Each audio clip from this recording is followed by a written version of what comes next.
குணமாக்கினார். அந்த ஒப்புரவு செய்தியை அவரை எங்களிடம் ஒப்படைத்தார். அல்லேலூயா.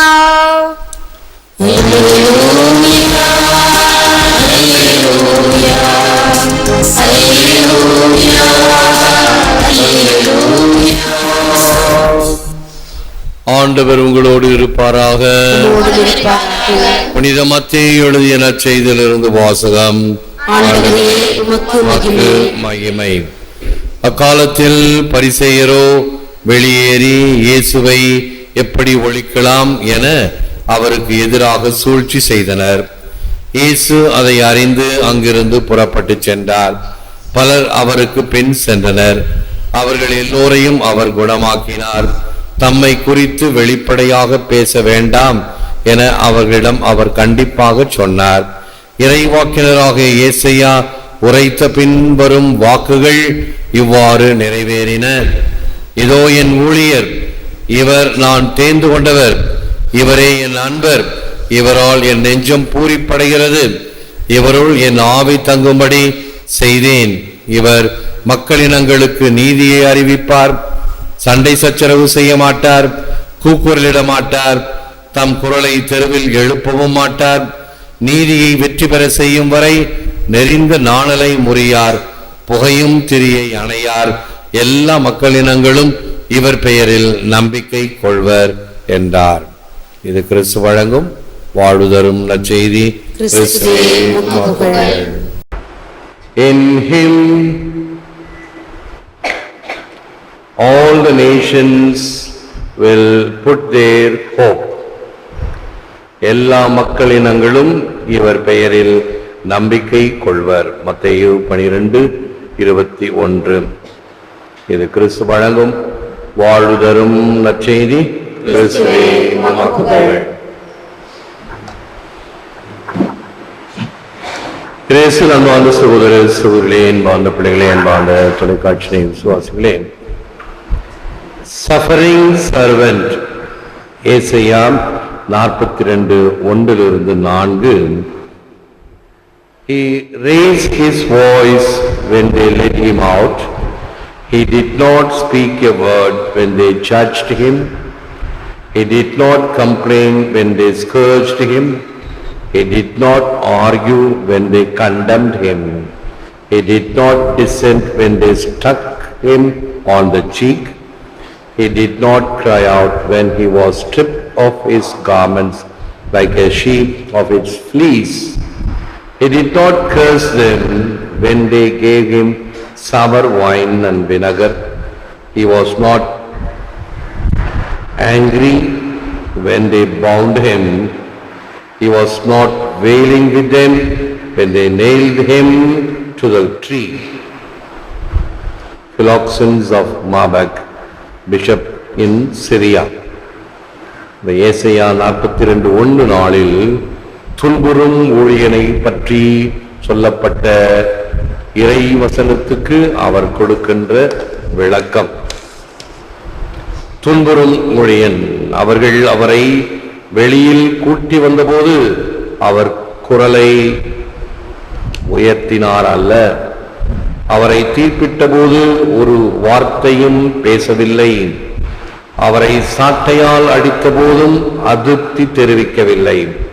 அவர்கள் கன்னத்தில் அறைந்த போது எந்த எதிர்ப்பும் கூறவில்லை. செம்மறி ஆடுகளின் ரோமத்தை கத்தரிக்கும் போது இருப்பது போல அவர்கள் அவருடைய ஆடைகளை களையும் போது கத்தி கதறவில்லை. அவர்கள் கசப்பான காணியை கொடுத்த போதும் அவர் அவர்களை சபிக்கவில்லை. அவர்கள் கட்டிய போது கோபப்படவில்லை. அவர்கள் அவரை மரத்தில் ஆணிகளால் அறைந்த போதும் அவர் அழுது புலம்பவில்லை.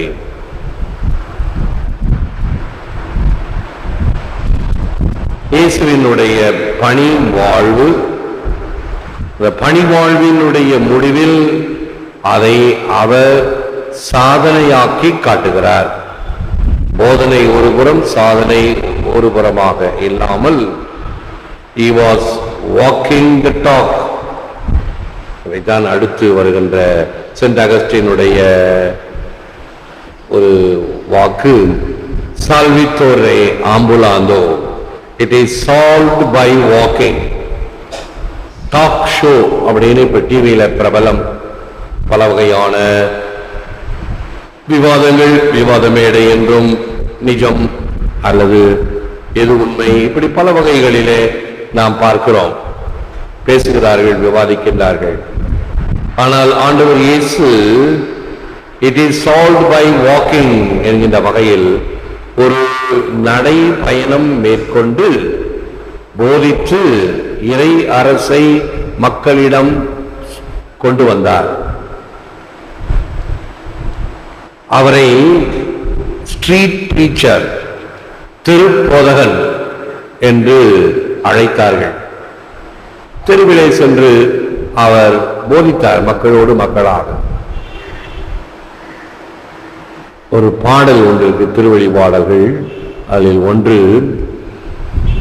அவர் விண்ணகத்தை தெருவில் கொண்டு வந்து மக்களோடு மக்களாக நடந்து அதை போதித்தார் என்று. மக்கள் வாழும் தெருக்களில் அவர் தன்னுடைய போதனையை கொடுத்தார். ஒரு பெரிய கோவில் கட்டி கோவிலில் அல்ல, அல்லது ஒரு பெரிய கன்வென்ஷன் நடத்துவது போல அல்ல, சாதாரணமாக எங்கே மக்கள் கூடுகிறார்களோ அங்கே, அதுவும் கடற்கரை ஓரத்தில். ஏனென்றால் எல்லா மக்களும் மீன் பிடிக்கும் தொழிலை செய்தவர்கள், அவர் அழைத்தவர்கள் எல்லாம். அப்படி என்றால் அவர் உரக்க சத்தமாக பேசியிருக்க வேண்டும். கடற்கரையிலே அந்த அலைகள் சத்தம் ஒரு புறம், காற்றினுடைய இரைச்சல் ஒரு புறம். இவருடைய குரல் கேட்க வேண்டும் என்றால் இது போல மைக் செட் வச்சிருந்தாங்களா, ஒரு பேட்டரி ஆம்பிளிஃபையர் வச்சிருந்தாங்களா? இல்ல. மக்களுக்கு அதை கேட்க வேண்டும் என்றால் அவர் எவ்வளவு குரலை உயர்த்தி பேசி இருக்க வேண்டும். அப்படி பேசியவர் தான் அவர். ஆகவே இயேசுவினுடைய வாழ்க்கை பல வகைகளிலே நாம் சிந்திக்கும் பொழுது, பார்க்கும் பொழுது, ஆராயும் பொழுது, ஆயும் பொழுது பலவற்றை நாம் கற்றுக்கொள்கிறோம்.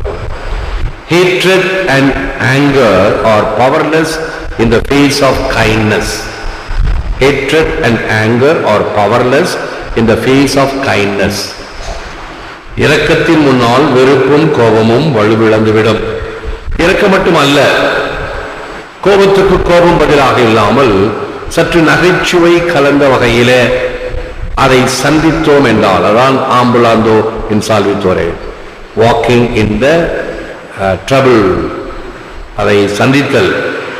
நான் அடிக்கடி சொல்லுவேன், ஒரு புத்தி உள்ள புருஷன் எப்படி வாழ்க்கையில அந்த வீட்டில் ஏற்படக்கூடிய கோபதாபங்களை சந்திக்கிறார், அதை எப்படி மேற்கொள்கிறார். வழக்கமா என்ன பண்ணுவாங்க, பெண்கள் கத்துவாங்க. கணவன் செய்கிற காரியங்களையோ அல்லது செய்யாத காரியங்களையோ, கடமை செய்யாத பொழுது கத்தி கோபப்பட்டு ஆத்திரப்படுவார்கள். இந்த மனுஷனும் கோபக்காரனா இருந்தா அவளும் கத்த அங்க ரணகலமா ஆயிடும். புத்திசாலி புருஷனா இருந்தா அதை எப்படி மிட்டிகேட் பண்றது அப்படின்னா, அவன் சொல்லுவான், அடாடாடா கோபப்படும் போது நீ எவ்வளவு அழகா இருக்கிற தெரியுமா. அவளைத்தான், அவளுக்கு புன்முறுவல், பிள்ளைங்கள்லாம் சிரிக்கிற மாதிரி சிரிச்சுக்கிட்டு போயிடுவான். கோபம் போன இடம் தெரியாது. கோபத்துக்கு கோபம் பதில் அல்ல, அதை மாற்று கருத்திலே அந்த இரக்கத்தின் முன்னால் வெறுப்பும் கோபமும் வலுவிழந்து விடும்.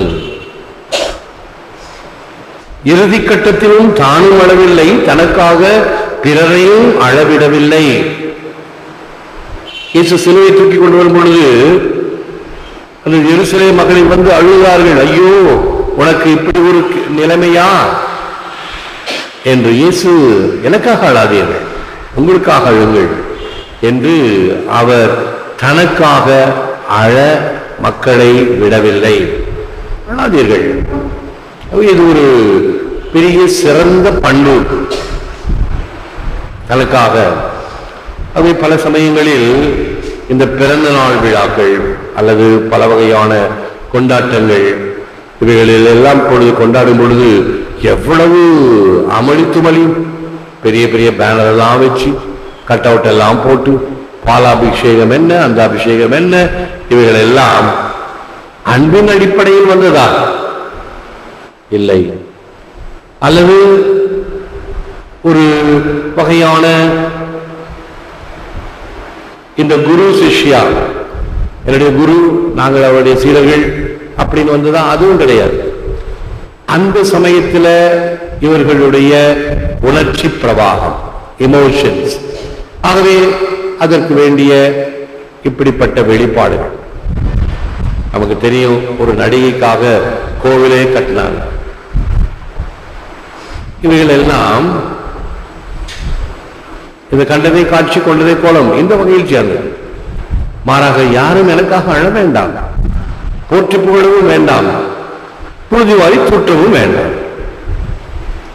ஆக இந்த புகழுதல் இவைகள் எல்லாம் முகஸ்துதி, முகத்துக்கு முன் பிறகு இவை தேவையில்லையே. ஆண்டவர் இயேசு சொன்னார், எனக்காக அழாதீர்கள், தானும் அழவில்லை, பிறரையும் அளவிடவில்லை. பிலிப்பியருக்கு எழுதிய திருமுகம் 2ஆம் அதிகாரம் 6-7 கடவுள் வடிவில் விளங்கிய அவர் கடவுளுக்கு இணையாயிருக்கும் நிலையை வலிந்து பற்றி கொண்டிருக்க வேண்டியது ஒன்றாக கருதவில்லை. ஆனால் தம்மையே வெறுமையாக்கி அடிமையின் வடிவை ஏற்று மனிதருக்கு ஒப்பாடார். அந்த இயேசு கிறிஸ்துவினுடைய தாழ்ச்சி, the condescension என்று அழைக்கக்கூடிய தன்னையே வெறுமையாக்கி கொள்ளுதல், அந்த இயேசு கிறிஸ்துவனுடைய மிகப்பெரிய பண்பு இதுதான். தன்னையே தாழ்ச்சியாக எடுத்துக்கொள்ளுதல். ஆகவே ஆண்டவர் நமக்கு கற்றுத்தரும் இந்த பண்புகளிலே வாழ நாம் அழைக்கப்படுகிறோம். நம்முடைய இந்த வாழ்க்கை பயணத்திலே, நிலை வாழ்வை நோக்கி செல்லுகின்ற பயணத்திலே ஆண்டவர் இயேசு எவ்வாறு வாழ்ந்தாரோ, வாழ்ந்து காட்டினாரோ, எப்படி வாழ வேண்டும் என்று சொன்னாரோ அதன்படி வாழ அவரிடம் இறைஞ்சுவோம். முழந்தாள் இருப்போம். Lord Jesus, your love and mercy knows no bounds. Give me strength when I am weak. Give me hope when I am discouraged. Give me peace when I am troubled. Give me consolation when I am sad. Give me understanding when I am perplexed. Make me an instrument of your love and peace to those who are troubled and without hope. ஆண்டவராகிய இயேசுவே, உம் அன்புக்கும் இரக்கத்திற்கும் எல்லை இல்லை. எனது பலவீனத்திலே பலத்தையும், ஏமாற்றத்தில் நம்பிக்கையையும், கலக்கத்தில் அமைதியையும், துயரத்தில் ஆறுதலையும், குழப்பத்தில் தெளிவையும் தாரும். அமைதி இழந்தோருக்கும், நம்பிக்கை இழந்து கலக்கமுற்றோருக்கும் அமைதியின் தூதனாய் என்னை பயன்படுத்தும். ஏற்றுவர மரணம் இறைவா காக்கும் கரங்களினால். ஆமென், ஆமென். நன்றி. எழுந்திருப்போம், ஆசி பெறுவோம். ஆண்டவர் உங்களோடு இருப்பாராக.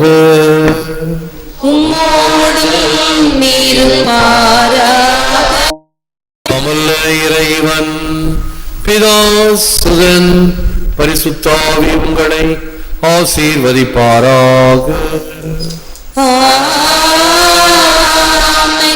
சென்று வாழுங்கள், திருப்பலி நிறைவேறிற்று. நன்றி.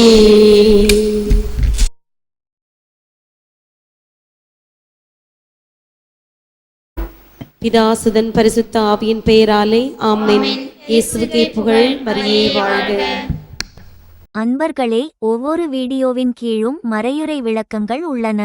படித்து பயன்பெறுங்கள். நன்றி, வணக்கம்.